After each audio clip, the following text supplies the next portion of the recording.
Kembali lagi ke channel saya, Yayasan HII. Saya sebagai founder dan owner, Ibu Yuliani. Kebetulan saya jalan-jalan lari pagi di kebun raya. Sekalian kita mampir ke tempat-tempat yang mungkin kita bisa singgahi, bisa kita ziarahi, dan tempat-tempat yang ada di sekitar sini. Sekarang kita berada di kompleks makam keramat Ratu Galuh Mangku Alam Prabu Siliwangi, Mbah Jepra, Mbah Baul, dan Selendang Galuh Pangkuan. Yang mana di sini termasuk salah satu komplek makam keramat. Kita nanti bisa mengungkap apa aja yang ada di sekitar sini, makam yang ada di sekitar sini, dan mungkin kalau misalnya ada yang kita bisa diskusikan sebagai narasumber yang ada di sekitar sini, kita bisa lihat keadaan sesungguhnya kondisi makam ini. Oke, mari kita lanjutkan perjalanan ini. Kita langsung masuk ke dalam.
Mari kita lihat sekeliling dari makam yang tadi setelah saya sebutkan.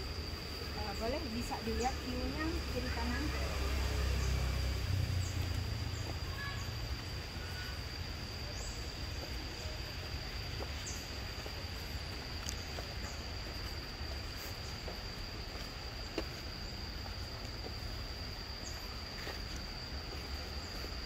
Ini semua. Ini yang ketiga, tadi yang pertama di tengah-tengah, yang kedua, yang sekarang yang ketiga.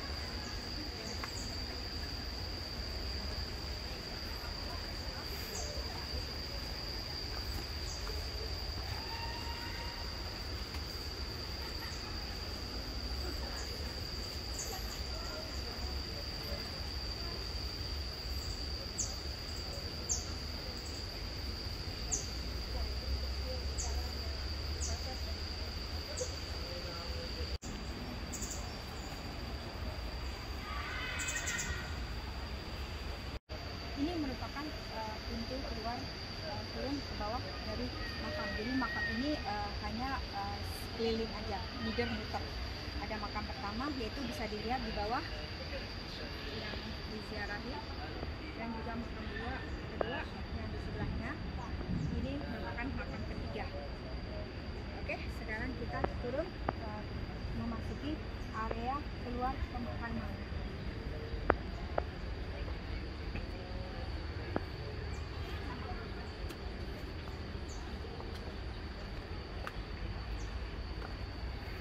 Ini merupakan tempat sholat.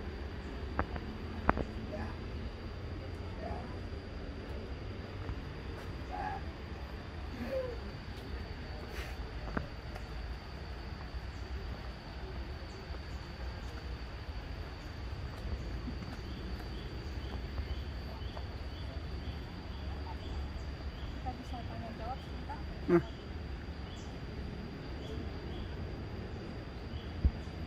Mbak, dengan Bapak siapa? Pak Wijaya. Oke. Pak Atma Wijaya. Oke, ini sebagai Bapak penjaga dari makam komplek makam keramat ya Pak ya. Oke, sudah berapa lama jadi penjaganya? Boleh dikencengin mungkin suaranya atau pakai speaker nggak? Nggak usah. Dari berapa Pak? 2003 ya. 2003 sekarang 20 udah 17 tahun ya. Sebelumnya ada lagi pakai. Oh, jadi turun temurun ya Pak ya. Jadi Bapak tadi Atma apa? Atma Wijaya ya.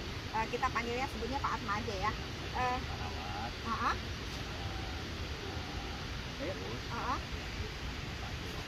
Abdurrahman sebagai juru kunci dari makam ini ya. Oke, berhubung saya lihat paramannya lagi banyak pasien, ya udah kita untuk menggali informasi aja sih, nggak ada maksud apa-apa. Sedangkan saya sendiri di sini yaitu sebagai penyembuh atau healer atau paranormal, saya hanya ingin mengetahui lokasi sekitarnya aja, bukan untuk harus bagaimana tidak. Kita harus semuanya berdasarkan logika, kenyataan, dan keimanan kita kepada Tuhan Yang Maha Esa, yaitu Allah Subhanahu wa Ta'ala.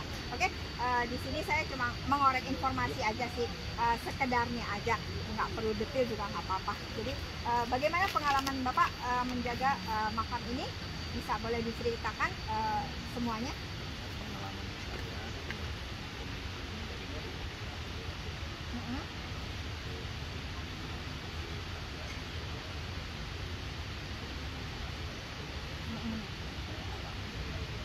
Boleh dijelasin gitu Pak?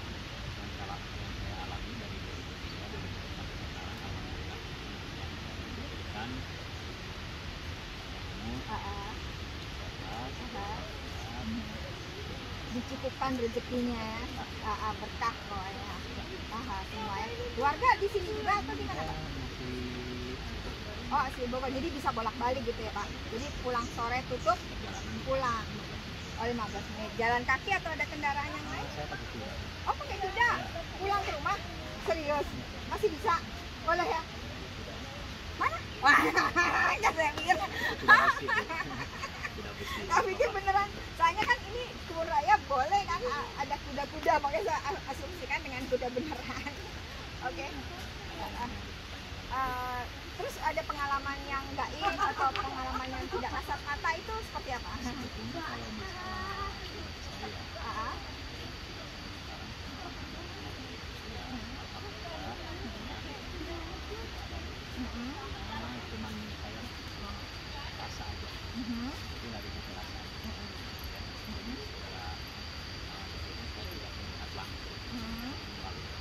Oke. Rasanya rasa apa? Oh, damai gitu, beneran berkah lah pokoknya ya ininya ya. Ada lagi yang mau disampaikan?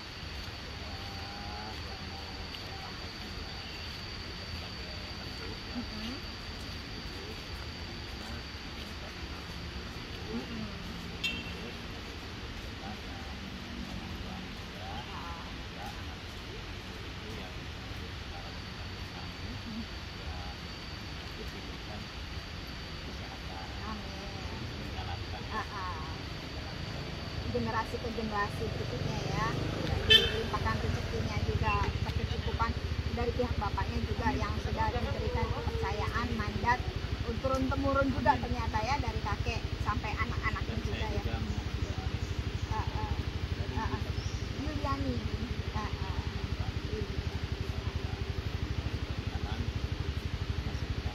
Iya, betul. Kita di sini juga cuma saling mendoakan, saling memberikan rezeki, saling memberikan rahmat satu sama lain, itu aja sih. Enggak ada. Oke, itu aja cukup. Ya, assalamualaikum warahmatullahi wabarakatuh ya Pak ya. Nanti coba saya masuk. Terima kasih.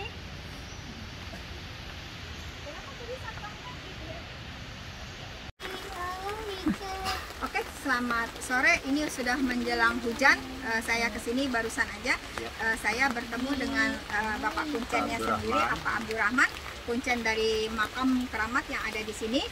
Saya hanya untuk menggali narasumber. Soalnya kebenaran itu ada di tangan Tuhan. Kita hanya kepanjangan tangan dan kita mengorek informasi langsung dari sumbernya. Jadi tidak dari A, B, C, D dan segalanya. Kita mengikuti alur yang ada.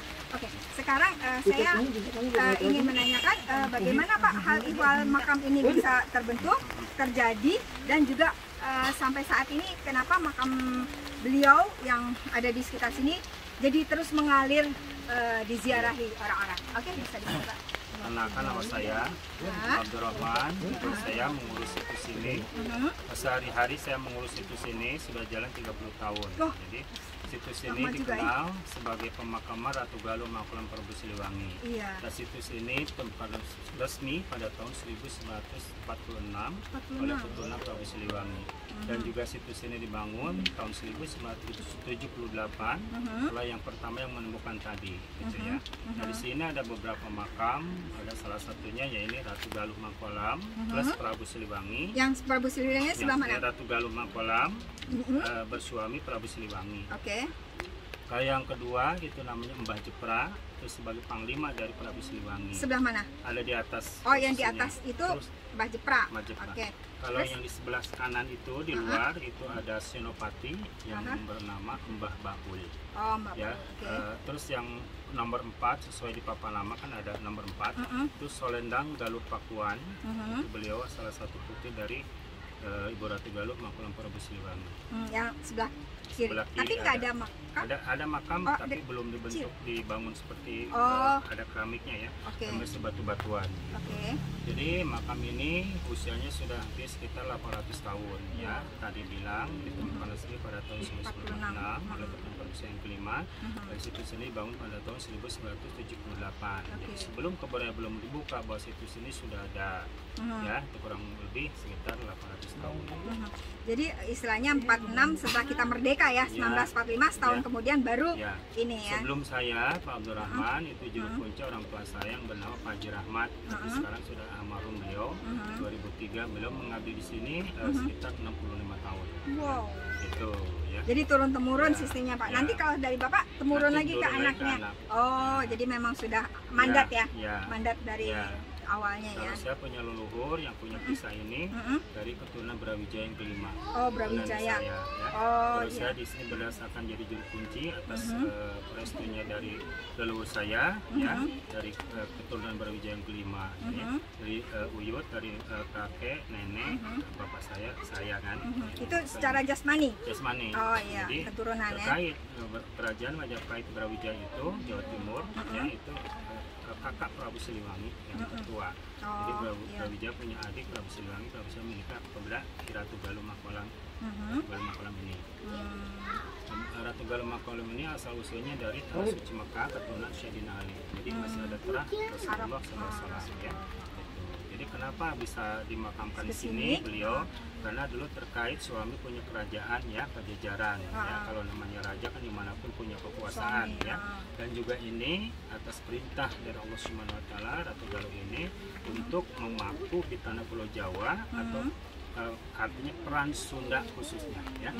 Kan Ibu Ratu Galuh Mangkulam itu namanya. Jadi punya kekuasaan alam, tugas dari kahyangan. Ini terkait ke Cirebon ya, cucu yaitu Syarif Hidayatullah. Hidayatullah berputra yaitu Sultan Hasanuddin Banten. Ya, singkatnya seperti ceritanya. Oke. Itu hal ihwal dari kenapa bisa almarhum dan almarhumah di sini. Tapi secara jasmani atau napak tilasnya Pak? Jasmani beneran ya? Ini makam bener. Oh bener ya, bukan napak tilas ya. Biasanya kan orang makam cuma napak tilas tapi jasmaninya nggak di sini. Pak ini beneran jasmani. Semua jasmani. Oh iya. Kenapa disebut situs? Karena usianya sudah 800 tahun. Tua ya. Jadi memang benar dulunya beliau meninggal di sini. Iya, meninggal di sini. Dikuburin di sini. Tapi dulu tempat ini adalah tempat keraton ya dulu. Oh, keraton. Keratonnya Prabu Siliwangi. Oh, gitu. Maka Prabu Siliwangi meninggalkan satu sumur ya, sumur tua. Terkenalnya Cikawuripan. Dari sini 100 meter ke arah sana. Sampai sekarang itu masih berlaku, hari itu digunakan untuk orang banyak. Ya, gitu. Maksudnya orang banyak diambilin gitu. Diambilin. Tapi tadi saya lihat ada koin, itu maksudnya apa ya? Itu sih mungkin salah satu orang kepercayaan aja ya. Gitu aja. Syarat gitu. Mungkin. Gitu. Gitu. Ada kembangnya juga ya. Termasuk itu juga air karomah. Iya, untuk air bagus gitu ya. Oke. Terus itu mungkin bisa diketahui kenapa orang bisa banyak gitu berziarah di sini? Apakah ada pembuktian dari orang-orang sebelumnya atau gimana? Kalau yang jarang mungkin di era sekarang ini mungkin turun-temurun juga ya. Ada turun-temurun, ada Orde Baru juga ya. Seperti tahun 45 atau 46 itu zamannya orang tua saya, mungkin zaman bapak-bapaknya dulu, terus punya anak, titisannya bisa juga nyambung tilasnya. Terus juga ada Orde Baru sekarang, orang sekarang yang ya itulah yang masing-masing punya kepentingan ya. Gitu. Jadi artinya juru kunci di sini bukan harus mengarahkan orang pengunjung di sini, itu bukan artinya minta di makam ya. Jadi tetap itu ada syariatnya tawasul kepada Allah Subhanahu wa taala ya. Itu ini juga termasuk wali Allah, itu para pemerintahan Allah. Siapapun yang mendoakan kepada wali-wali Allah itu Allah semuanya akan yang menentukan segala-galanya gitu ya. Betul. Ya, kita semuanya kembali ke jalur ketuhanan. Kita nggak mistik, nggak minta kepada siapa saja, kita tetap minta kepada Tuhan. Iya, betul. Namanya rezeki semua sudah ditentukan Allah Subhanahu wa taala. Kalaupun diijabah itu Allah yang mengijabah, bukannya ini. Iya. Kita semua manusia sebagai kepanjangan tangan atau wali Allah atau instrumen dari Tuhan. Jadi apapun kita, kebenarannya ada di tangan Tuhan. Tuhan semuanya bisa menentukan semuanya. Tapi masalahnya saat ini anak milenial senangnya gaib-gaib gitu, karena kepo-kepoan gitu. Jadi istilahnya karena mereka kan pengetahuannya masih minim. Jadi pengen pembuktian apa sih. Nah, itu yang kita harus akomodir supaya kebenaran gitu. Jangan hanya fiktif, hanya bual-bualan. Itu saya juga nggak mau gitu. Maka kita sebagai usia-usia yang sudah lanjut seperti ini, mungkin juga semua punya keturunan, maka ini kita harus memberitahu kepada turunan kita sejarah.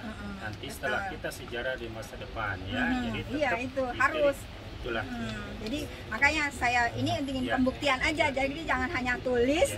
Nanti kalau nulis kan nanti kata-katanya nambah lagi. Kalau harapan saya itu untuk kepada generasi penerus, cintailah sejarah ya, dan lestarikanlah sejarah supaya nanti ke depan itu tidak mati obor ya. Karena anak cucu kita masih terus panjang generasi selanjutnya ya, entah sesuai apa yang dekade zaman apa yang dipesan oleh leluhur kita.